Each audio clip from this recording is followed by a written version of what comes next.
Hello అండి. ఈరోజు మన ఈ క్లాస్ లో ఆప్షన్ కాంట్రాక్ట్ యొక్క లక్షణాలు ఏమిటి? ఆప్షన్ కాంట్రాక్ట్ లక్షణాలు క్వశ్చన్ నెంబర్ 1.8 ఆప్షన్ కాంట్రాక్ట్ యొక్క లక్షణాలు. ఆప్షన్ కాంట్రాక్ట్ అనేది ఒక లీగల్ అగ్రిమెంట్. ఆప్షన్ కాంట్రాక్ట్ అనేది మనకి ఒక లీగల్ అగ్రిమెంట్. ఇది బయ్యర్ కు underlying assets, stock, index, commodity. Assets అంటే ఏమొస్తాయి? ఇక్కడ అండర్లయింగ్ అసెట్స్ అంటే స్టాక్, ఇండెక్స్, కమోడిటీని ఒక నిర్దిష్ట ధర, స్ట్రైక్ ప్రైస్ వద్ద ఒక నిర్దిష్ట గడువు, ఎక్స్పైరీ డేట్ లో కొనుగోలు చేయడానికి లేదా అమ్మడానికి హక్కునైతే ఇస్తుంది. కొనుగోలు చేయడానికి లేదా అమ్మడానికి అయితే హక్కునైతే ఇస్తుంది.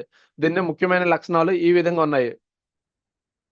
దీని ముఖ్యమైన లక్షణాలు ఈ విధంగా ఉంటాయి. ఒకసారి చూద్దాం. ఫస్ట్ ఏంటంటే హక్కు, రైట్. హక్కు కానీ కర్తవ్యం కాదు. అంటే రైట్ ఉంటుంది కానీ ఆబ్లిగేషన్ అనేది అయితే ఏమి ఉండదు. అంటే ఆప్షన్ బయ్యర్ కి కొనుగోలు లేదా అమ్మే హక్కు ఉంటుంది. ఆప్షన్ బయ్యర్ ఎవరైతే ఉన్నారో సో ఆయనకి కొనుగోలు లేదా అమ్మే హక్కు ఉంటుంది. కానీ అది తప్పనిసరి అయితే కాదు. అయితే సెల్లర్ కి మాత్రం కర్తవ్యం అనేది అయితే తప్పనిసరి. సెల్లర్ కి అనేది కర్తవ్యం తప్పనిసరిగా ఉంటుంది.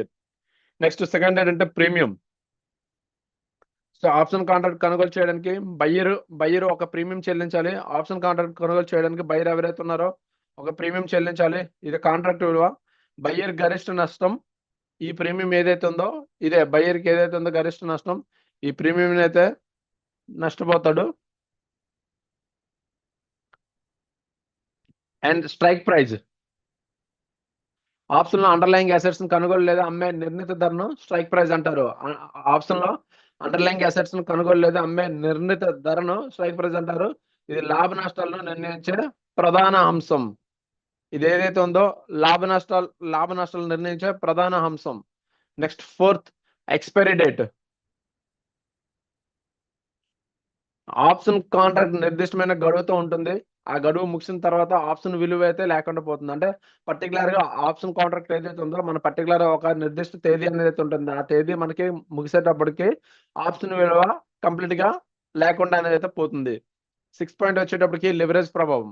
ఆప్షన్ లో మనకి ఏంటంటే తక్కువ ప్రీమియం పెట్టుబడి పెట్టి ఎక్కువ లాభాలు పొందే అవకాశం అనేది అయితే ఉంటుంది. ఆప్షన్ లో మనకి తక్కువ ప్రీమియం పెట్టుబడి పెట్టి ఎక్కువ లాభాలు పొందే అవకాశం అనేది ఉంటుంది. దీనివల్ల ట్రేడర్లకు అధిక లెవరేజ్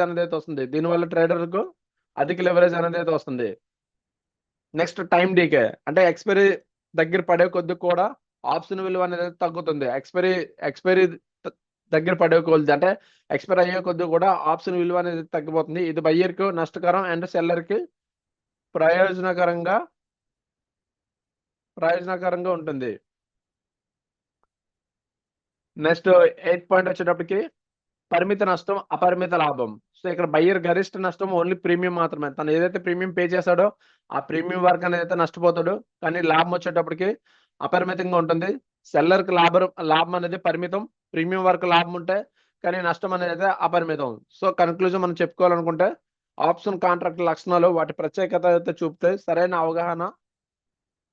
అవగాహనతో ఈ లక్షణాలు కానీ ఉపయోగిస్తే ఆప్షన్ ట్రేడింగ్ లో విజయవంతం అనేది అయితే కావచ్చు. సో ఇది మనకి క్వశ్చన్ నెంబర్ 1.8 ఆప్షన్ కాంట్రాక్ట్ లో లక్షణాలు ఏంటి అనే దానికి వివరణ. ఐ హోప్ మీకు అర్థమైంది అనుకుంటున్నాను. Thank you.